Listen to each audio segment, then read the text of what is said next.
This is the story of Romulus Augustulus, Rome's last emperor, a boy placed on a crumbling throne, caught between ambition, betrayal, and the slow death of an empire.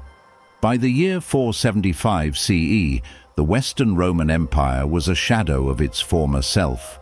Gone were the days of Julius Caesar's victories or Augustus's golden age. The empire now ruled from Ravenna, not the Eternal City. Its armies were no longer truly Roman, but filled with foreign mercenaries. And its emperors, they were puppets, changing with every shift in power. In this chaos, a general named Orestes saw an opportunity. He wasn't a senator, he wasn't a noble Roman patrician, but he had ambition and an army. He marched on the capital, deposed the reigning emperor Julius Nepos, and then did something unexpected. Instead of taking the throne for himself, he crowned his 14-year-old son, a boy named Romulus, like the founder of Rome. And Augustulus, a diminutive of Augustus, the empire's first and greatest emperor. Little Augustus, a cruel nickname whispered by those who knew what was coming. Romulus Augustulus wasn't a ruler. He was a placeholder, a symbol, not a sovereign. His father, Orestes, held the real power. And with the empire fractured, bankrupt and under siege from all sides, even that power was slipping through his fingers. Enter Odoacer, a powerful Germanic general commanding troops within the Roman army itself. When Orestes refused Odoacer's demands for land and rights for his soldiers, it wasn't diplomacy that followed, it was war. In 476 CE, Odoacer marched on Ravenna.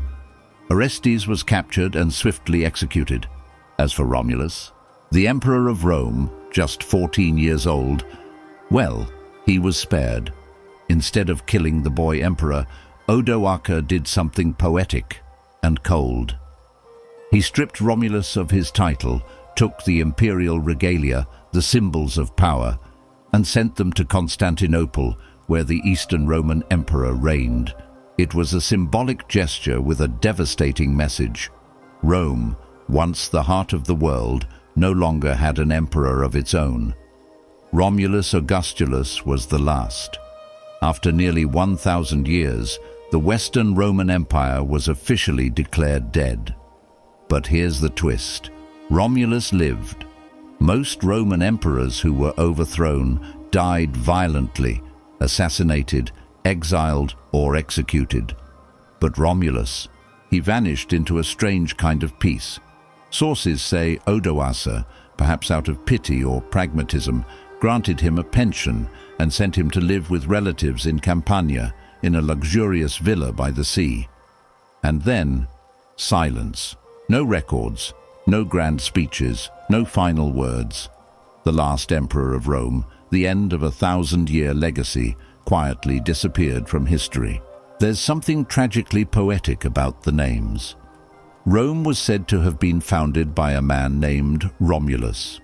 It rose to its greatest heights under a man named Augustus, and it died under a child bearing both those names. Romulus Augustulus wasn't a great ruler. He was never given the chance to be, but he became a symbol, the final flicker before the lights went out on the Western Roman Empire. The irony is staggering. Rome didn't fall with a bang, but with the quiet retreat of a boy emperor into obscurity. So, what do you think?